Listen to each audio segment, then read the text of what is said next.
Okay, so let's see how we will create an SVM classifier using Python program. Okay, so this is your program, Python program for creating an SVM classifier.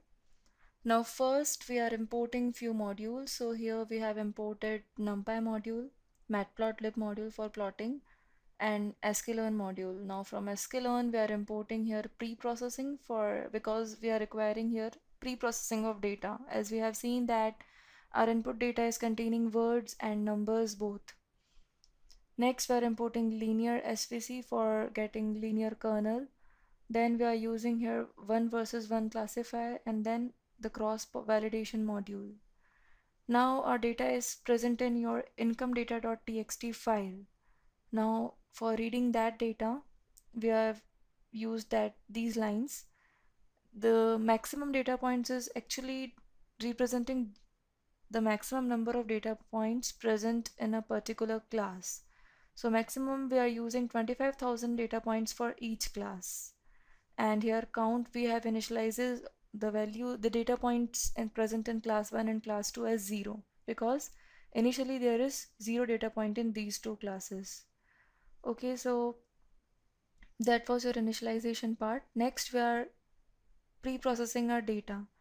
So for that we are reading the data from the file one by one line. We are getting a one by one line from read lines function, and then we are checking that if our count of class 1 is greater than our maximum data point, then we will or we can say our count in class 2, or you can say data points in class 2 is greater than maximum data point, then we will break out of that loop. Okay, and if there is question mark, then we will continue. And if there is comma, since we are comma separated values, then we are using the split function for getting our data. So the last element in each line is representing the labels, and depending on that label we will assign it a class. So if your label is less than equal to 50k, then we will assign it the class 1, or you can say x. And if it is greater than 50k, then we will assign it class 2. So, and we are also checking the condition of maximum data points here, so that data points will not be greater than those maximum data points, or you can say 25,000 data points.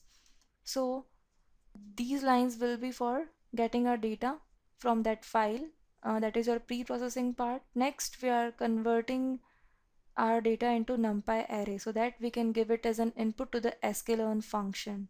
So for that we are using NumPy module and array function of that module. Next, our data file containing both string values and numerical values. So if any attribute is a string, then we need to encode it, and if it is a number, we can keep it as it is.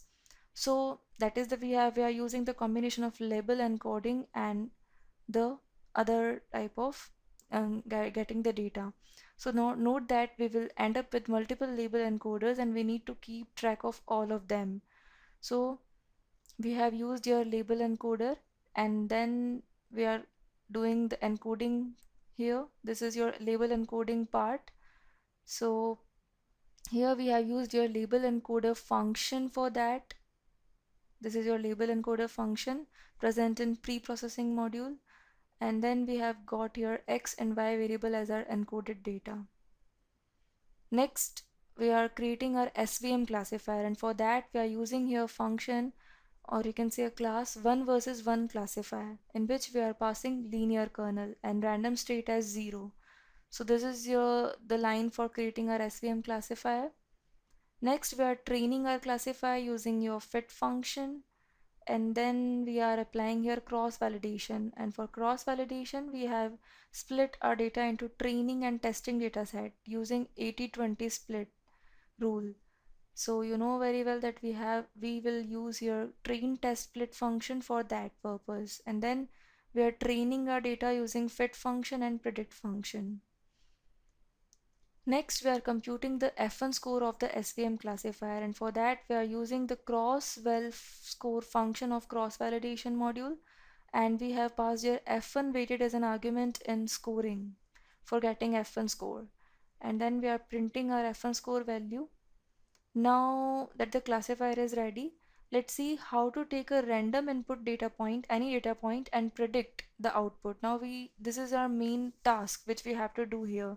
We have to take a random input data point and we have to predict output for it. So let's define one such data point.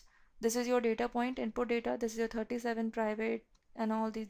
This is your input data point as an example. Next, we have used your label encoding, which we have defined earlier. So this is your input data encoded. After that, we are getting each data point in input data I variable, and then we are applying here label encoding, and your final encoded data is in that variable, input data encoded. Next, we are running classifier on encoded data point and printing our output. So for that, we are using predict function, and then finally, we are using the label encoder -1 and inverse transform function for getting the output. Okay, so let's see this output.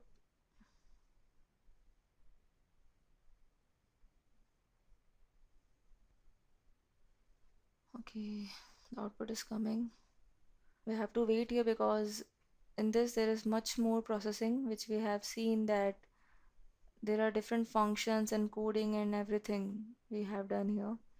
So okay, the output is, this is your output.